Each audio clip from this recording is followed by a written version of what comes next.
Okay, so we are going to do differentiation today. Just extending your knowledge of what different functions differentiate to. So last year you just learned two results. So the first one was if you had y equals to e to the power of x, that just differentiates to, so dy dx or y dash is going to be equal to e to the power of x.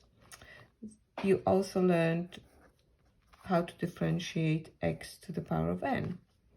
So that went to, the power came down, this is a power function, and you reduce the power by 1, you leave x as it is. So we are going to add some more functions to this. Variation of e to the power of x, let me just add it here as well, is e to the power of kx. So over here, this k comes down, well, it's the reason it comes down because kx, it's a multiple of x, that differentiates to that coefficient of x. So you actually have to multiply by that k, e to the power of kx. Okay, so we are going to add a selection of other functions that you need to memorize what their derivatives are. So we've got y is equal to, let's go through ln x. So ln x is going to go to 1 over x. Then let's look at some trig functions. So sine x, we'll do cos x, we'll do tan x, and then others you could check on in the formula booklet, like cot x. We'll just stop here for a second. We'll look at that will do for now. So sine x, that differentiates to cos x. Cos x differentiates to minus sine x. And tan x differentiates to sec squared x. Right, if you very often what people find it helpful, if you draw a sine cos minus sine minus cos in the clockwise direction, then you can, people often do sine cos minus sine cos, so this way, starting from the top. So that is the differentiation direction. Okay, so sine goes to cos, cos goes to minus sine, obviously minus sine to minus cos, and minus cos to sine. It's useful for trying to remember those results, and then later on when you do integration you just go in the reverse order. Okay, so you've got to memorize these. If there are any functions that crop up in the textbook, I'll add them as we go along. Okay, so today we're going to look at how to differentiate harder functions that will be useful for your further maths course. So you've already met a function of that kind. So y is equal to e to the power of 3x. And you know that this will differentiate to what dy dx, let's give it a name, 3 e to the power of 3x. So effectively what you've done here, you have multiplied by 3, and that 3 comes from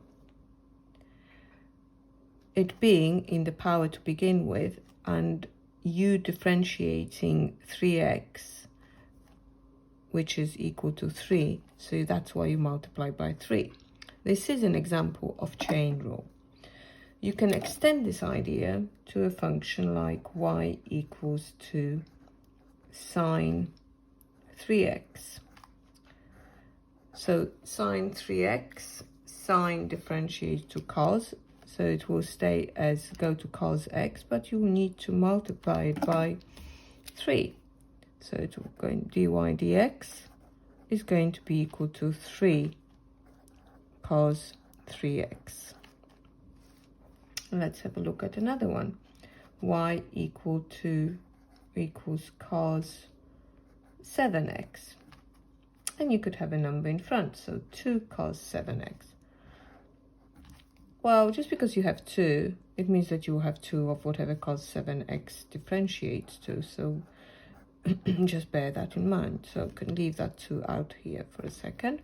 And let's differentiate cos 7x. Well, cos goes to minus sine, but then you will have to multiply it by that 7, because this is what 7x differentiates to. So you will have minus 7 sine 7x, which is going to be minus 14 sine 7x. And obviously I would like you to remember what tan differentiates to. So let's have tan half of x. So tan goes to sec squared. So you put sec squared, the angle doesn't change, you need to stay as half of x, but you'll need to multiply it by that half, because this is what this function inside your sec squared or tan to begin with differentiates to. So let me just remind you again, you have got 3 here, that's why you've got 3 here, because 3x differentiates to 3. You have 3x here, and that differentiates to 3. That's why you've got 3 here. You've got 7 here, that's why you've got 7 here. You've got a half here, that's why you've got a half. And the reason is because a half x differentiates to a half, 7x differentiates to 7, 3x differentiates to 3, and then again 3x differentiates to 3. Let's just do another function you need to know. So y is equal to ln 7x. I already used 7 once, but never mind. So what would be the derivative of this function? Well, dy dx, well, remember, if it was ln x, it will go to 1 over x.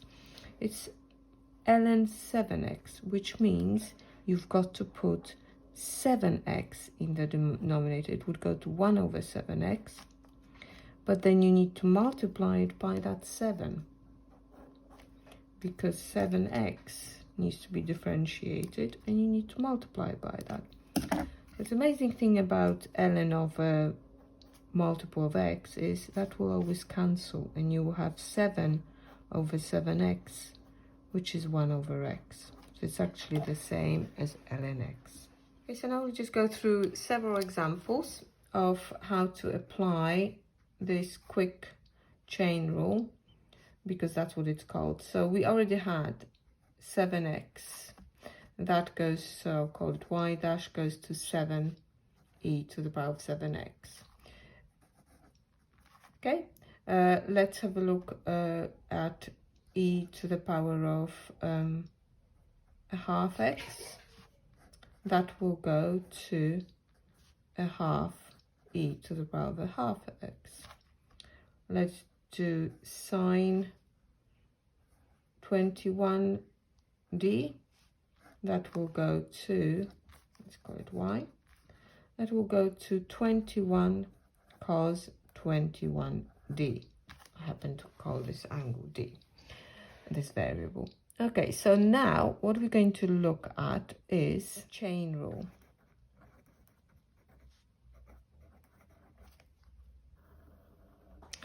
So these 3 examples are actually examples of the chain rule. So what you've done here, you have had a function which is 7x that was inputted into your function e to the power of x. Here, a half of x was inserted into y equals e to the power of x. And here 21 was inputted into sine x, 21d. So you will be able to differentiate functions like this. So it's x squared plus 1 square rooted. you will be able to differentiate a function like this. So let's say 7x minus 5 to the power of 3 without having to multiply the brackets out. Also a function like that. So let's have sine 4x minus 1. Okay, so you actually are going to do it in the same way as you did the examples above. Let me rewrite this with the power of a half. So what you should notice here, that you have got a function that's inside another bigger function. So you've got x squared plus 1 that was put inside something to the power of a half. So the rule here to do this chain rule is simply, let me just write it here, dy dx. Okay, so you're going to differentiate first, find the derivative.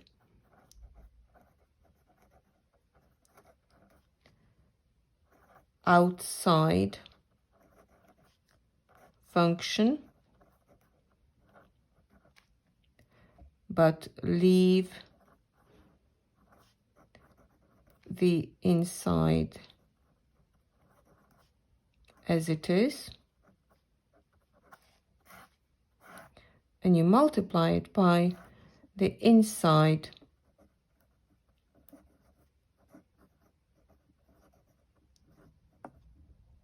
so put differentiate.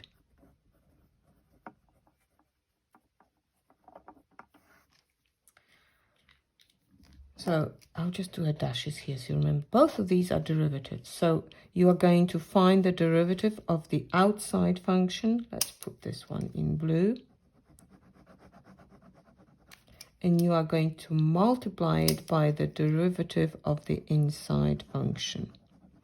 So with this example, if I do the inside function in red, then the outside function is that something to the power of a half.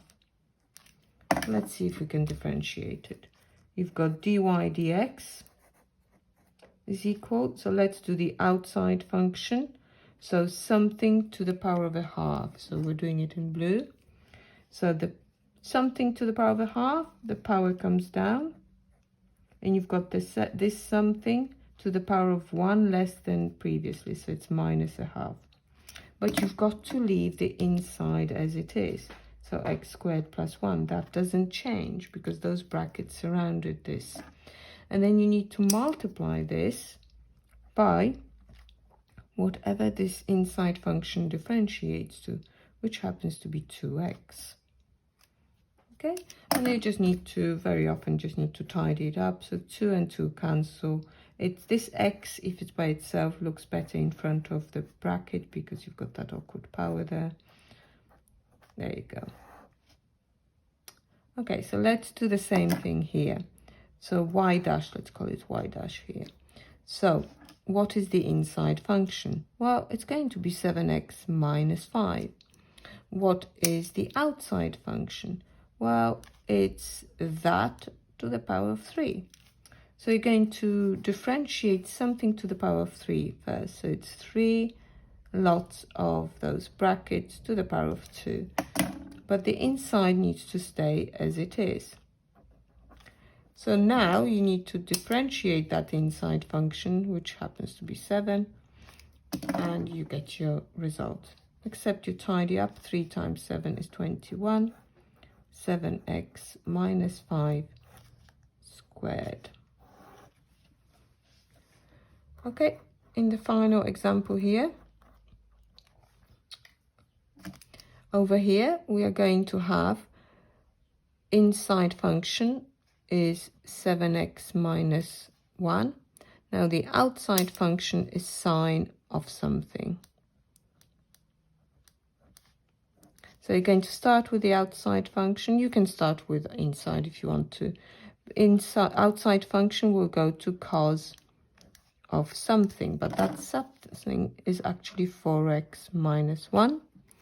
and I need to multiply that result by the inside function differentiated.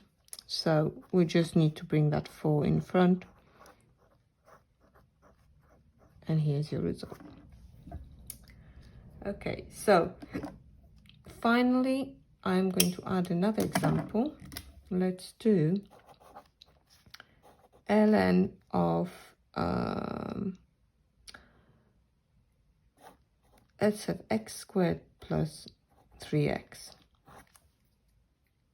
Okay, so let's differentiate it, dy dx. Okay, so think first of all, what is the inside function? It's going to be, oh no, wrong color, x squared plus 3x. What is the outside function? Is ln of something. So let's do the outside function. It goes to 1 over that something, because if it's ln x, it goes to 1 over x. And I need to multiply that result by the red part inside function differentiated. Now, clearly, that would not be x, 1 over x. It's got to be 1 over x squared plus 3x. Now, when you have something like this, you normally put 2x plus 3 on the top and x squared plus 3x on the bottom. So really, from this result, you can actually generate over result for ln of a function. So if you have y equals ln of, let's say, gx, then dy dx is going to be a fraction. Your g of x, which is your inside function, will go to the bottom, and the derivative of that function will go on the top. So you might skip that part and go straight for the result of differentiate that, put it on the top, and then copy that in the bottom of the fraction. Let's have a quick look at a slightly different way of writing the chain rule. Let's do the general first of all. So you've got y equals, and on the outside you have f of something, so a function. If it was f, it would be f of x. Maybe if it was inside function was x, then you would put f of x. But actually, we've decided to replace that inside function with g of x. Then we've been asked to differentiate it. So dy dx is going to be equal to, well, you have to differentiate the blue function, so the bigger function outside. So it's f dash of something. And then you need to multiply it by g dash. So that inside was your g of x. There you go. Now, let's just get used to the long chain rule. So if you actually had, let's rename the g of x, first of all. I don't know, let's call it u. And then let's call my y, therefore, f of u. Then, okay, how do I write this result using this notation? Well, I just need to differentiate this. So dy dx, well, dy du, sorry, because it's with respect to u. So f dash of u. And this one here is going to be du dx, because that's with respect to x. And this is what g dash is. So a short version would be my overall dy dx. We would have to multiply the derivatives of f and the derivative of g. So f dash of u times g dash of x. So we'll use the u temporary, but obviously in the final answer you'll change it to x. But really, what I wanted to show you is this written in the different notation. So it's dy du, because that's what f dash is, multiplied by du dx. And this is a very often it's very useful notation. Look at this. These are not fractions, but they do behave as if you could cancel it left with dy dx.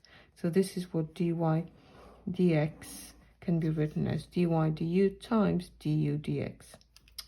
Okay.